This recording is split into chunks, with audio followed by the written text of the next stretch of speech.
Okay, now the 10K, that's our frequency that can determine if we're doing a pop mix or a hip hop mix or a rock mix. Like in pop, you want that frequency to be just perfect, just like the right amount of sweetness in pecan pie. But in a hip hop mix, you don't want too much of that because it gives you the feeling that it's not hip hop. Hip hop is has a grand tradition from its founding of a lower amount of that frequency. Some people might call it less fidelity, but it's not less fidelity. I think hip hop is the coolest sounding stuff ever. But you want a little less of that in your hip hop. Let me show you with and without that. Everything that's ever meant anything. Everything that's ever meant anything. Now, if you're on a laptop, some of these things are going to kind of go by you, and you're just going to have to trust me. You won't be able to hear them. Now, the 5K, this is my Jason Joshua frequency. Everything that's ever meant anything. Now, what I like about that frequency and why it's important is Bonnie, her emotion, her feeling, and her character and charm is the way she tails off the ends of words, and she has a lot of breath, like Brandy has a lot of breath, Mariah Carey had a lot of breath, and that's where their personalities are, Christina. So that frequency helps determine and give the listener a feeling about the attitude. Let me take it out. Everything that's ever meant to. Okay, listen real close to the end of thing. Everything. See, it's just a different, you just hear that it's just very subtle, but a few hundred of those in the song can make a difference. I'm going to exaggerate it just so you can hear it. I'm at like 1.8. Everything that's ever meant anything is standing right here. This is with less of it. My everything that's ever meant. See, all you hear is everything. What I say I had, I think 1.8, 2.8. I think I had 1.8. Everything. Yeah, that sounds good. And then here we got our low end. I didn't want to add anything above 100, but when I added a little bit of 100, it didn't quite feel right, so I added a little bit at 126. Actually, I didn't. I just added 100. Okay, here we go. Everything. Everything. I'm exaggerating. It just adds a little warmth on the bottom. Oh gosh, I said the W word, Will.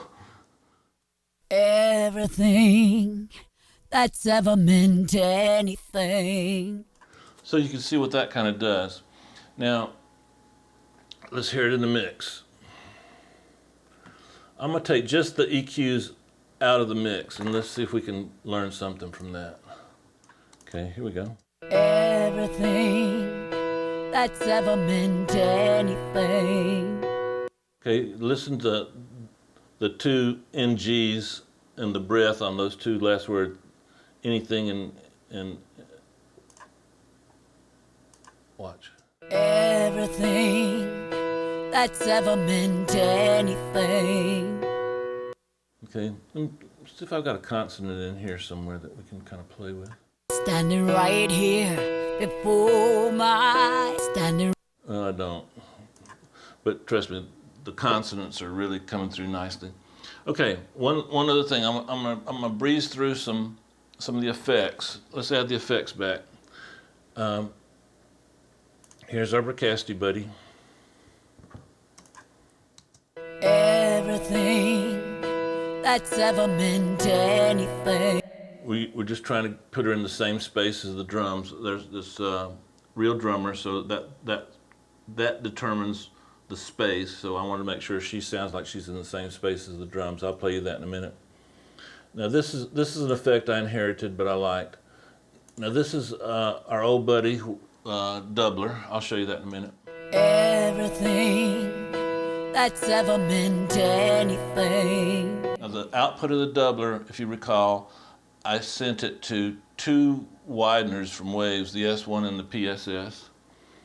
So it sounds, now this is the delay that, I wanted the delay to sound like we were listening in our mind. You know how like sometimes the radio frequencies in the old movies, they made it, that they used it so you could hear people's thoughts, you know? Everything that's ever meant anything is standing right here. Okay, so it's very lo-fi, very, very mid-rangey. Now this is the one I really want to show you. This is the most important one. This is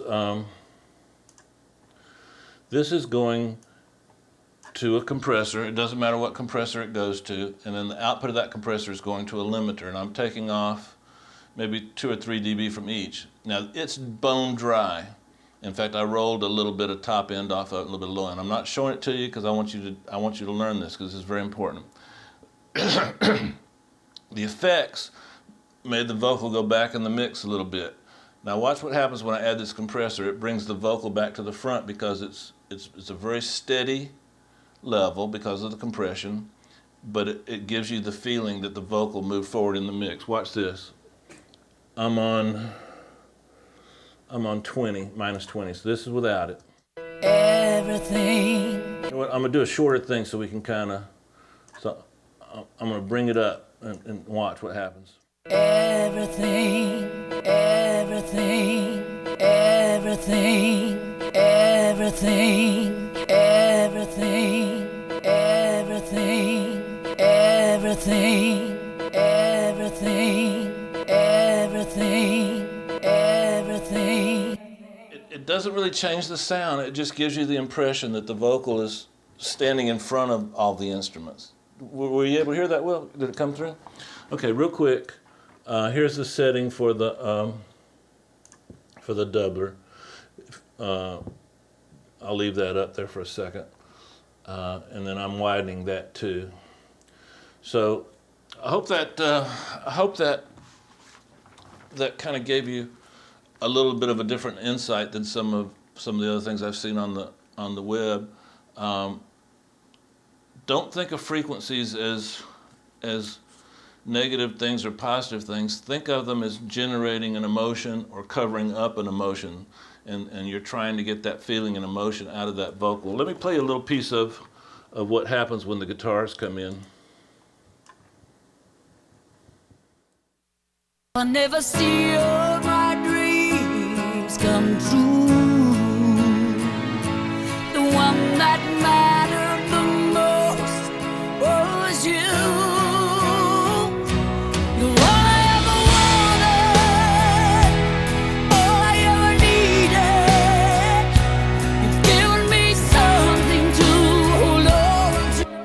Competes with the guitars. It's a ballsy, gutsy sound. So I didn't have to turn it too loud. It just sits where it should sit. It's a power ballad. So send me some questions if there's something you don't understand or you need amplification on. But I think that should get you started in a new way to think. Don't use my ideas. Just use my concepts to get you thinking in a direction. Practice this stuff, and I'm telling you, it'll open up a lot of worlds for you. And like I said, I always say, don't think about it just for vocals. Think about it for guitars also, for pianos also. Everything contributes a little bit of emotion and energy to a song. And instead of focusing on making something sound good, focus on making it feel good and give you the emotional feeling and the vibe that you want it to. Hope you got something from that. Okay, guys.